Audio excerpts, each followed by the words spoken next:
Rod in Arizona. Hello, Rod, you're on the air.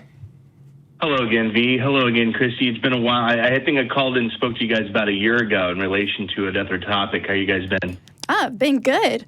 I don't think you've talked to me before if you called a year ago. I've only been on the air a couple of months. And, Maybe not been a year ago, but... Well, technically, any time past 2 days ago was a year Boo, ago, no, don't tell that joke. All right, moving on. What can we do for you, Rod? Yeah, so I wanted to share an experience I had just yesterday, fortunately, sadly enough to say. So I live in a very, conservative veteran community here in Arizona. And basically, I had a discussion with someone who's been going through HRT for roughly about 10 years.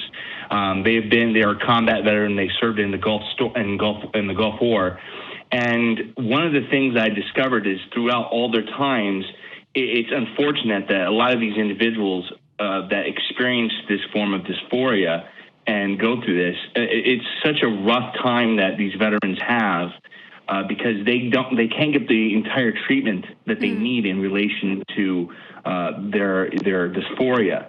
And when I spoke to them for that 4-hour period, they shared some of the horror stories, how they became homeless, they lost their job, they became chemical dependent on certain things, and it just culminated to worse things. And I just couldn't eventually afford even their providing the service to treat themselves in regards to their condition. So I would, it was a pretty sad thing for me. But I also saw you guys were talking about education, and I grew up a Jehovah's Witness, so it's actually a very interesting topic you guys were bringing up on that. But I'd just love to get your guys' feedback on, what options do you think that maybe veterans who are trans could possibly use to possibly pursue further treatment or support in relation to themselves and so on and so forth, since the VA only covers it so much, All right. Yeah, and the sad reality is whether we're talking about something specific to gender dysphoria or something specific to trans folks or any form of mental health. I mean, honestly, even regular medicine, even when it might be directly connected to service, the fact is veterans are having to go outside of the VA more and more and more. And I mean, this was a talking point in the 2000 election, and it has continued to be, even as we've plugged more and more people into these different wars and these different types of wars that are requiring a lot of different post-service treatment. Yeah. We, as a country, I just want to say blanketly, are really falling down and letting folks down.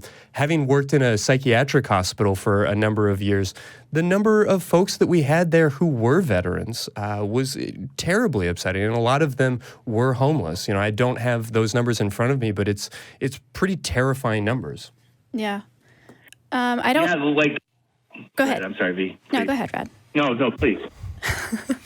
I was just going to say, I don't know any, I unfortunately don't have any specific places or resources off the top of my head. Well, honestly, the Trans Lifeline is a great place to start. Yeah. That is going to be a great resource, and they will have at least enough information to put you in touch with the person who might have the information that can put you in touch with the person who might be able to help. I recognize it is a bullshit system and it's long and frustrating, but the Trans Lifeline is a great place to start. Honestly, your local crisis center, you can get there even just by calling 1-800-SUICIDE and going from there. That'll be a place to get started, but depending on where you are, there really aren't a lot of great national organizations. We're really fortunate here in Austin to have groups like the Kind Clinic and a number of others that do really important work, but it is spotty. Yeah.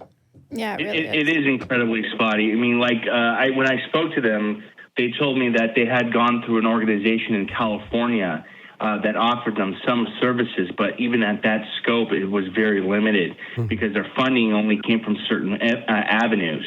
And I mean, the horror story that you have to take what people tell you with a grain of salt, of course. But I don't see why they would be dishonest about it. But the amount of stuff that they informed me on that they were experiencing going through their ordeal, not only going through PTSD from being deployed in Iraq, and for the last 20, 30 years going through their experiences and being more older than I am.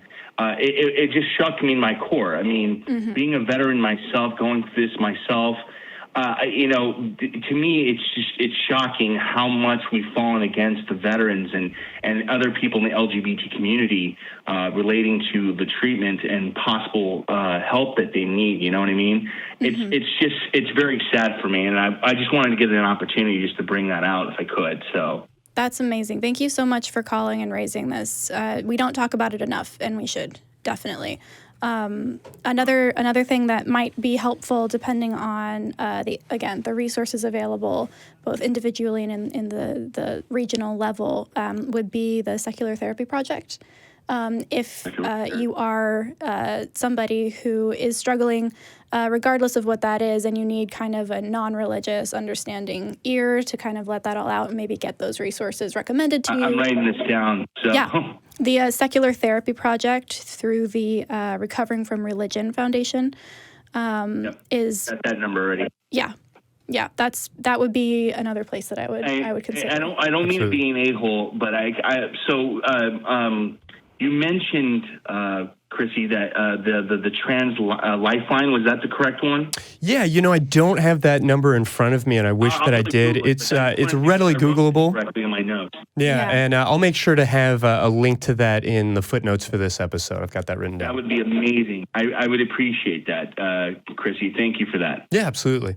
Thank you so much for calling in. Awesome, guys. Well, you guys have a great show. Thank you for the opportunity to voice this, and I hope you guys have a great evening, okay? Thank you. You as well.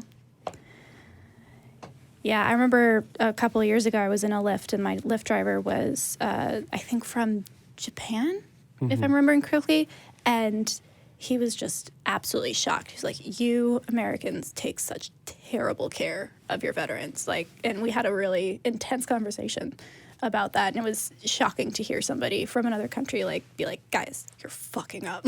Yeah, because it's so normalized for us. Yes. I mean, we don't even, even just having a conversation, I'll be like, "Yeah, man, we treat our veterans like shit," but then I'll actually see how in other countries, how they take care of their veterans, and I'm like, oh wow, we really do treat them I'm not just saying that. And that is a big part of the mentality is but what are you gonna do about it? And then you look across the pond and you're like, oh, that's what we should be doing about it. Right? We have this idea that there's no other possible way to do it. And that's American exceptionalism at its core. Well, also you kind of have to chalk it up to, at least for me personally, growing up with the generation I have, there is a lot of apathy when it comes to, we treat this like shit and it never changes. And you get a little bit apathetic about it, but there's just so much to be upset about. Right. You feel like, can't do anything about any of it. Right. You can. But we can, so.